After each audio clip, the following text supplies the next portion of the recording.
Go to the planet Tython. There you will find the ancient ruins of a temple that has a strong connection to the Force. If he reaches out through the Force, there's a chance a Jedi may sense his presence and come searching for him.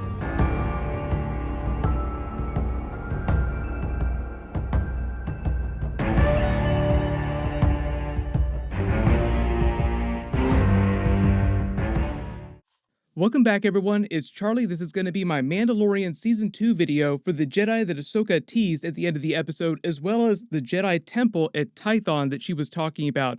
If you're new to the channel, be sure to subscribe to get all the videos. We'll do a giveaway for Disney Plus memberships. All you have to do to enter is be a subscriber and leave all your theories on the video. Which Jedi or Sith or Darkside Force users will show up to answer Grogu's call?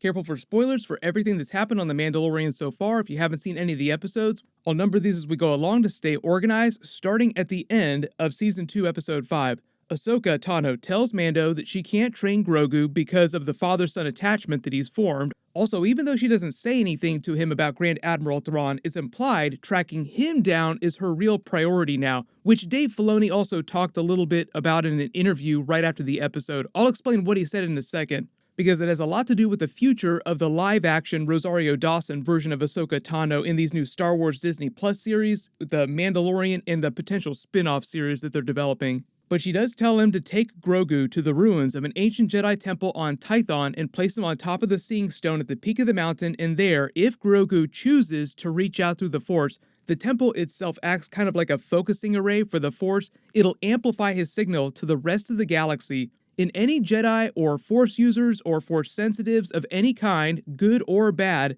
will be able to hear him and pinpoint his location. So number 9, the Jedi Temple that Ahsoka is talking about is actually from the Old Republic game in Knights of the Old Republic and the Darth Bane novels. And when she says ancient, that's an understatement. Tython is actually supposed to be the birthplace of the Jedi Order.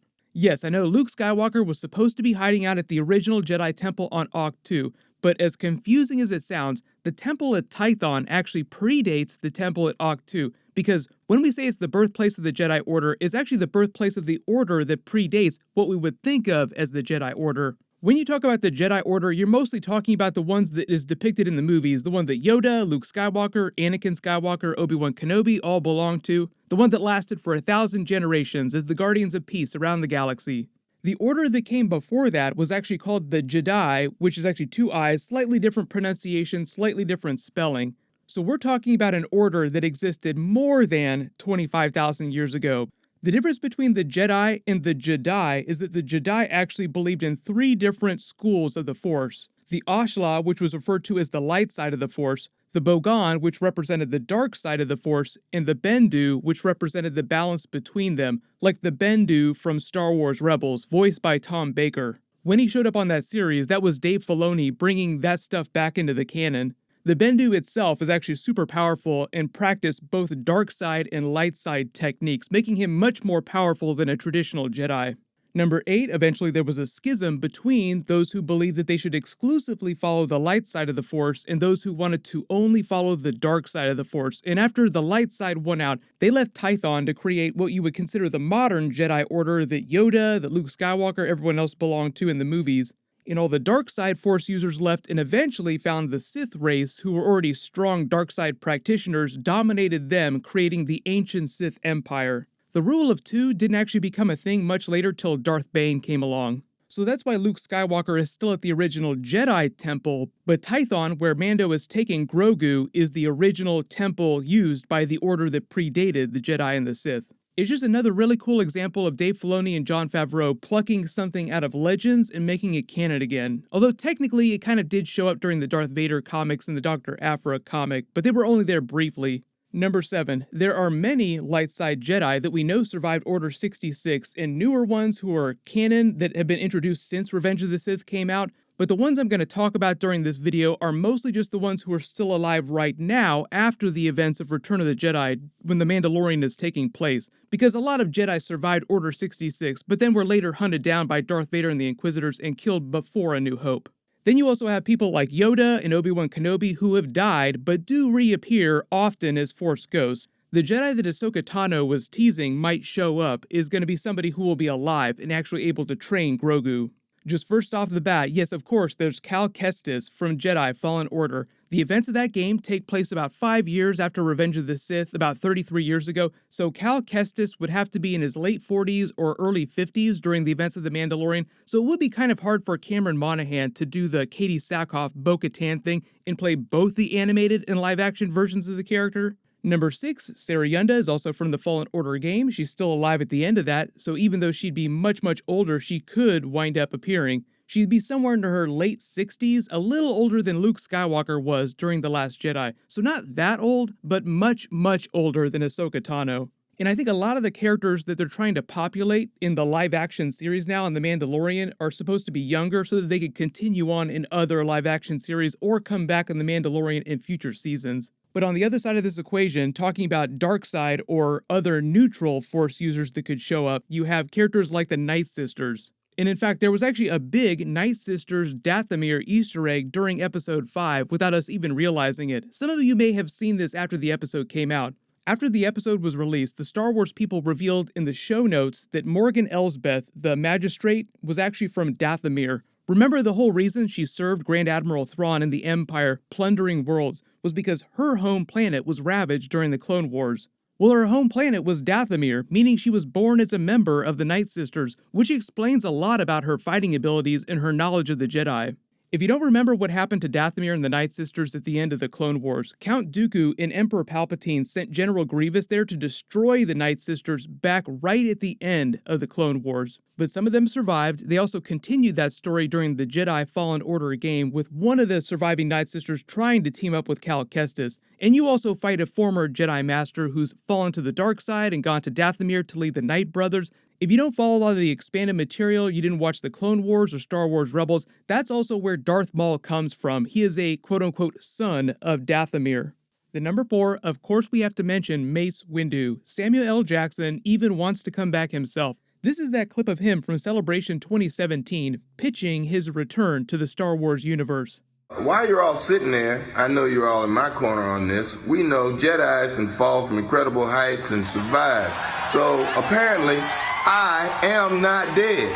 Mace Windu is awaiting his return. Let's make it happen. Fans have been theorizing about Mace Windu, what happened to him this whole time, where he has been. People have wondered if he's somehow related to Finn because he's Force sensitive. So there's just so many things that you could do with that character after Revenge of the Sith. But then number 3, yes, there's the obvious choice of Luke Skywalker. It's questionable what Dave Filoni and Jon Favreau have planned around the bigger original trilogy characters during this part of the timeline. I've already done a video explaining what Luke Skywalker is doing right now, right after the events of Return of the Jedi. He's quite literally flying around the galaxy looking for Force-sensitive people to train so that he can create a new Jedi Academy. It seems like a no-brainer opportunity to have him cameo and just cast Sebastian Stan as a young version of Luke. He actually even did a version of an audition a while ago, just as a joke.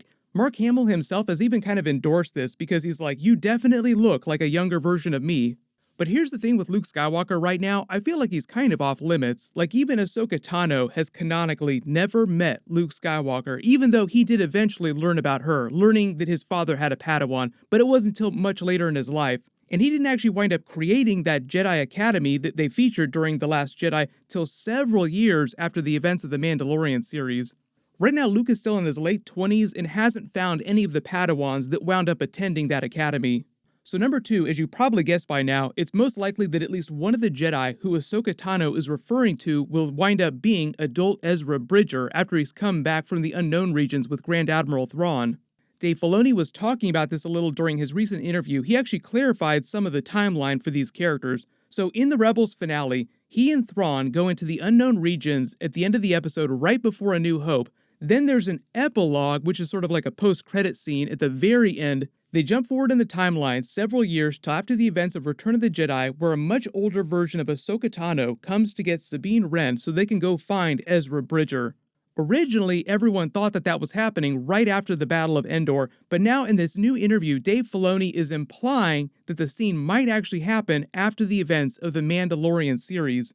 That makes things a little more confusing for where these characters show up during the timeline, but I think the reason that he said it that way is because they're going to cover that story, Ahsoka going to take down Thrawn and finding Ezra with Sabine, on the rumored live-action Ahsoka spin-off series with Rosario Dawson. But everything that's happening on The Mandalorian is after Thrawn has made it back from the unknown regions, and if he's made it back, that also means that Ezra probably made it back too. So number one, no idea which actor they would get to play him. Obviously this is Rahul Kohli, who's been posting all this fan art. No idea if we'd see him during Mandalorian Season 2 or Season 3. I think it might be Season 3 before they fully pay off the Grogu Jedi beacon twist. But also, once a Jedi does show up, that probably won't be the end of it, because if you set off an alarm that big in the Force, not everybody is going to hear it around the galaxy at the exact same time. So in later episodes, later seasons, we might see other dark side, light side Force users showing up because they heard this call early on during Season 2. There's a ton of new characters or super deep cuts from the non-canon Legends stuff and video games that they can totally pull in future seasons. Any character you could possibly think of, everything is fair game to show up. But let me know in the comments, which Jedi or dark side Force users do you think will show up to answer Grogu's call? And when do you think that we'll see live-action Ezra Bridger for the first time, and Sabine for that matter? A lot of these characters go hand in hand, so if one shows up, the others will also probably show up as well.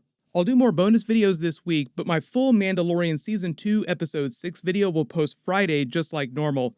Everyone click here for my full Mandalorian Season 2 Episode 5 Ahsoka Tano video, and click here for my new Ahsoka Tano vs. Grand Admiral Thrawn teaser video. Thank you so much for watching, everyone stay safe, this is the way.